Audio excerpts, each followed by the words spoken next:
Asia cup 2025 দরজায় কড়া নাড়ছে। Bangladesh cricket দল এখন আছে পূর্ণ আত্মবিশ্বাসে। সাম্প্রতিক শ্রীলঙ্কা ও পাকিস্তানের বিপক্ষে সিরিজ জয়ের পর টাইগার শিবিরে বইছে খুশির হাওয়া। কিন্তু প্রশ্ন একটাই, কে থাকছেন স্কোয়াডে আর কে বাদ পড়ছেন? কে চমক হিসেবে দলে ঢুকছেন, আবার কার ভবিষ্যৎ ঝুলে আছে পারফরমেন্সের ওপর? চলুন দেখে নেওয়া যাক এশিয়া কাপের সম্ভাব্য চূড়ান্ত স্কোয়াড ও বিশ্লেষণ। 2025 সালের এশিয়া কাপের গ্রুপ পর্বে লিটন দাসদের প্রতিপক্ষ শ্রীলঙ্কা, আফগানিস্তান ও হংকং।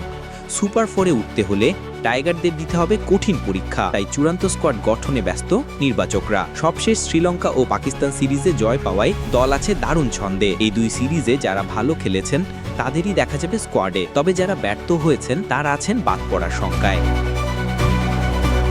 ওপেনিংয়ে আস্থা তানজিদ তামিম ও পারভেজ হোসেন ইমনের ওপর। এশিয়া কাপে ইনিংস শুরু করার দায়িত্বও থাকবে এ দুজনের কাঁধে। নাঈম শেখ নিজের পারফরমেন্স দিয়ে জায়গা ধরে রাখতে ব্যর্থ, তাই তার স্কোয়াডে থাকা অনিশ্চিত। 3 নম্বরে ব্যাট করবেন অধিনায়ক লিটন দাস, যার হাতে থাকবে উইকেট কিপিংয়ের দায়িত্ব।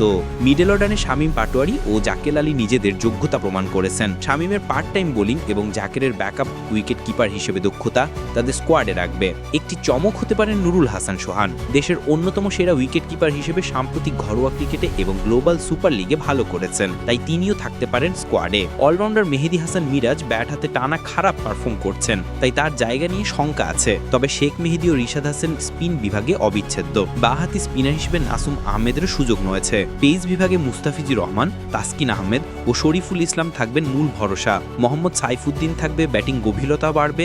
চমক হতে পারেন খালেদ আহমেদ, যিনি গ্লোবাল সুপার লিগে দুর্দান্ত করেছেন। ইনজুরি বা চমক হিসেবে তিনি স্কোয়াডে জায়গা পেতে পারেন।